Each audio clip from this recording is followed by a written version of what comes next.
What's going on, wrestling family? Welcome back to the channel. And yes, things look a little different around here, right? Because I'm at work at the moment, and no, I can't let you know I work because there are some extended members of the Jey Uso fan club that probably want to super kick me because of some choice words I said about him in a previous video. And I can't record videos with only 3 teeth in my mouth, okay? I love applesauce, but I don't love it that much. I can't eat it every day. But anyway, let's get to the topic at hand. It's time to do a prediction for this year's SummerSlam in Detroit 2023. And just really quick, I cannot wait for this pay-per-view. It feels like it's like Christmas Eve. I don't know why. Like the way I felt the week before WrestleMania is how I feel now. This is going to be an amazing pay-per-view, and I cannot wait to watch it. And I know it sounds really mushy, but to be a wrestling fan right now at this time, especially for WWE fans, it is an amazing experience. WWE has been doing so good as of lately, so I'm just happy for WWE. I'm happy for the fans. I'm happy for the wrestlers. So let's get into this, okay? So the first match we have on this card is the SummerSlam Battle Royal presented by Slim Jim. Now, as you guys see, I have it on paper.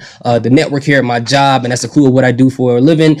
It's a little sensitive, so if I look up Cookie Monster on Google and the wrong thing comes up, I might get fired, okay? So just to be safe. So we have this Battle Royal presented by Slim Jim and WWE. Just really quick, please don't do with this match that you did with the Pitch Black match, okay? We understand that this is presented by Slim Jim, but you don't have to go too far with the advertisement. If I turn on SummerSlam and those ropes at that ring is made out of teriyaki beef jerkies, I'm cutting off SummerSlam, okay? I don't want to watch the rest of it. I'm lying. But guys, please don't do that. If you have some person get slammed in a Slim Jim outfit, that might be funny, but just keep it on the tight trim, keep it on the aprons and things like that. But in this match, okay, guys, all jokes aside, I have our boy LA Knight, winning this match. And how is he going to win this match? He's going to see Sheamus trying to throw somebody over the rope. He's going to pick up Sheamus, flip him over, and eliminate both people at the same time. And the reason why that's going to happen is because the following week, LA Knight's going to come out gloating about winning the match, talking about how he should get pushed and things like that. And Sheamus will come out and interrupt him while he's giving his promo and say that he didn't want to face me one-on-one as a man. He waited till my back was turned. LA Knight can use the footage from the US Invitational match where Sheamus kicked LA Knight when LA Knight was about to win that match and cost both of them the match. So they can go back and forth about that. And this could be good because we're going to get some good matches, but also some good promos, especially from LA Knight. And LA Knight is on S tier cooking mode, okay? He's turning everything into the cooking channel. Every time he pick up the microphone, he turns it to the Food Network, especially when he called Top Dollar Uncle Phil. That was hilarious. So I can't wait to see what he has to say about Sheamus. I think one of the funniest things I've heard anyone ever say about Sheamus was the Usos when they were talking about Cesaro and Sheamus, when he called them Swiss cheese and light mayo, which some people might not think is funny,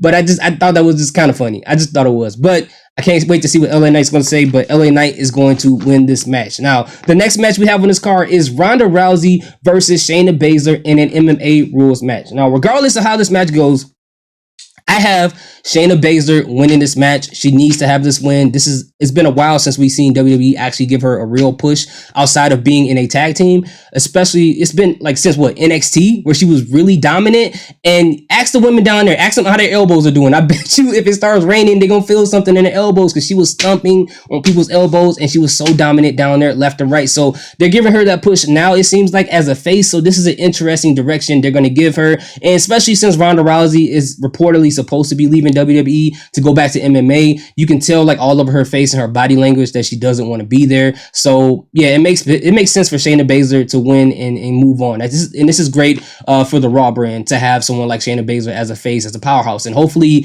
down the road she'll get a feud with Rhea Ripley, and that'll be a great match between the both of those two very dominant women in the ring. So that'll be great to see. Now I'm interested to see. So I've heard so many different versions of what this MMA rules match is supposed to be. Some people are saying it's a regular wrestling match and the only way you can win is by knockout and by submission. There's some saying that they may even set up an octagon. There's some people who saying other things. I'm just interested to see how they're going to set this whole thing up. And how do you do a predetermined MMA match, right? How is that going to work? So either this thing is going to be very underwhelming or surprisingly good. It could go either way, and that's why I'm very interested to see how this match is going to play out. And will they implement this type of match with Shayna Baszler and anyone else who has some history in MMA, like Sonya Deville? Like, will they do that in the future? And I would also like to know what MMA fighters and UFC fighters think about this match when it's all over. I don't know. But at the end of the day, I have Shayna Baszler winning this match. So the next match we have after that is Logan Paul versus Ricochet. And I don't think I have to go too deep into this match. I think Logan Paul is definitely going to win this match. I think you could just look at the history of Ricochet as a singles competitor in WWE. There is no reason to believe that they will want him to win this match. But I am still happy for my guy. I've loved him since Lucha Underground, and I miss Lucha Underground, even though it was kind of weird to some people, but I do miss that. But I think here, the point of this match is not really about who wins or loses. It's about getting Logan Paul over, which, I mean, I guess that does make sense for, it matters if someone wins or loses. But it's more so for the entertainment value. I think this is going to be a great spot fest, some great moments in the match. And then Logan Paul, at the end of the match, he's going to make Ricochet's girlfriend, Samantha, or fiance, I'm sorry, tell him that he won the match. He's probably going to make her say it in some type of semi-seductive way, which is going to piss off Ricochet. And I don't know if that's going to continue the feud between them two or what, but I'm just happy that Ricochet is getting a good solo match on a premium live event. He absolutely deserves it. He's been overlooked for a while. So yeah, I'm happy for him. And Logan Paul is going to win this match. Now, the next match we have here is for the Intercontinental Championship between Gunther and Drew McIntyre. Now, this one may be a controversial pick in my personal opinion to some people as well, but I'm going to have to pick Drew McIntyre to win the championship belt. And the reason why, I think Giovanni Vinci is going to try to help, but actually cost Gunther the championship. And if you look at the poster, I think it's called the Superstar Spectacle or whatever that pay-per-view is, or the premium live event in India. Like I said in my previous video, if you look at the poster, you see on the top right-hand corner, there's Gunther and there's Ludwig Kaiser, but there is no Giovanni Vinci. So with this storyline happening, with them being disappointed in Giovanni, I think this is to put the icing on the cake and possibly replace him with somebody else. If Alexander Wolf comes back, then they could replace him with him, or they can add a new member. Maybe Dragunov can be swapped out. It could be anybody, So I think that that's what's going to happen with that match. And, it'll be a great match overall. We saw what they did at WrestleMania. I think it's going to be another thing like that going on here.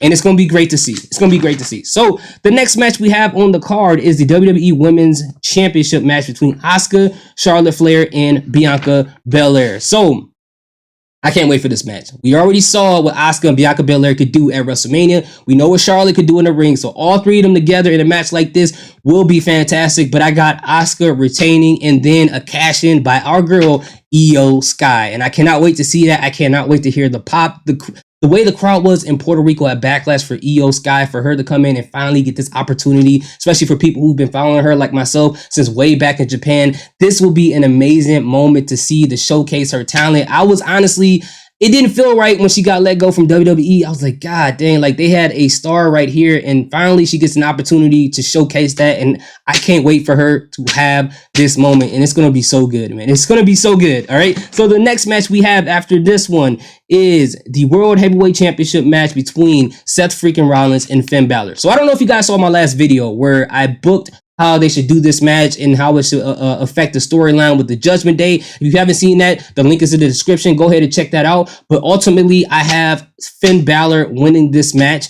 And after the match is over, you're going to have Damian Priest come in with the briefcase. Finn Balor is looking at him like, whoa, what are you doing with that briefcase? Like, why you got that in here, man? Like, what you doing with that? What are you doing with that? And Damian Priest is kind of going to do something to trick the crowd to assume that he's going to cash in the suitcase. I think the referee's going to come in waiting for Damian Priest to put it in his hand, and him and Finn Balor is going to lock eyes, but then he's just going to shake Finn Balor's hand. I think there's only going to be one cash in tonight, and that will be Io Sky. And I think they need to continue this storyline of what could happen if Damian Priest has this briefcase. How should Finn Balor treat him, or treat the person with the briefcase, because they have an ace in the hole that can ruin their entire title reign. So that's going to be an interesting storyline. I think they're going to continue to build on. I feel like to have him cash it in tonight, or not tonight, but at SummerSlam, would be kind of a wasted opportunity to drag on a storyline. So that's just my opinion on that. Let me know in the comment section what you think about that one. And really quick, guys, before I move on to the next match, I think this could be an interesting scenario.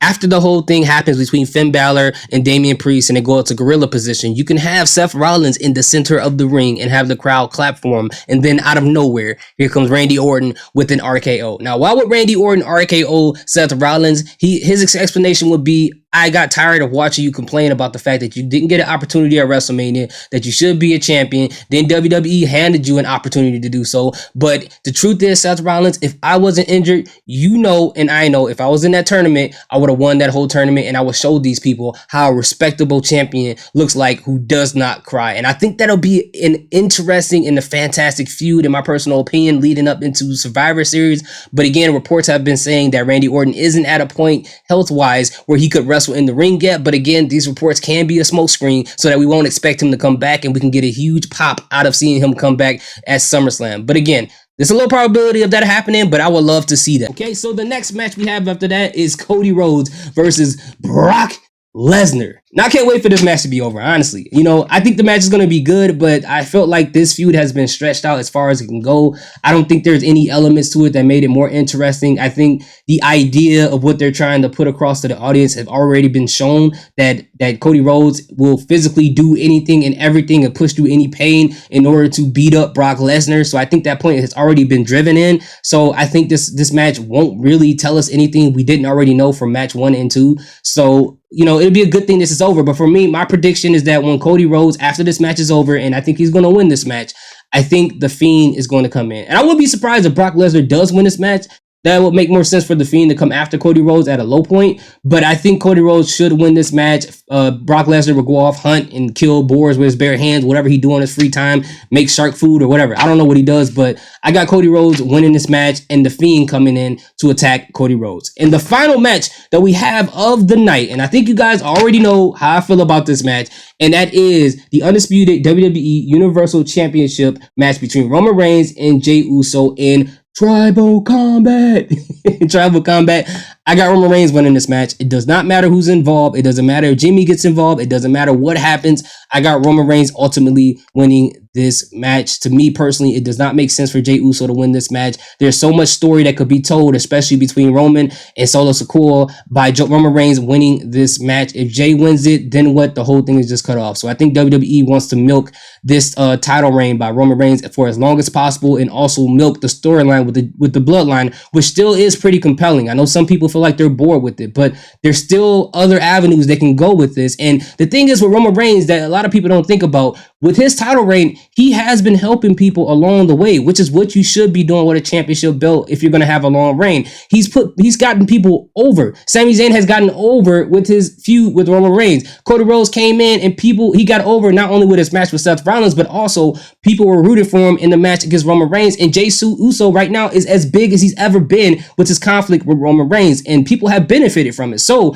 why not allow other stars like Solo Sikoa and anyone else to continue to benefit off this reign, but also have people experience a historic run right now, right before our eyes, a box office hit, a moneymaker within Roman Reigns? Why stop it at the end of the day? This guy is the Floyd Mayweather of WWE. People are invested to watch him lose, and there's no one else in WWE right now that I think that anyone else feels that way about, outside of probably Dominic Mysterio. But outside of them two, there's no other heel that people feel that way, like extremely about like that. But for me, at the end of the day, that is my final pick. If you didn't hear what I said, I'll repeat it. My picks are LA Knight is winning, Shayna Baszler is winning, Logan Paul, Drew McIntyre, Io Sky is cashing in.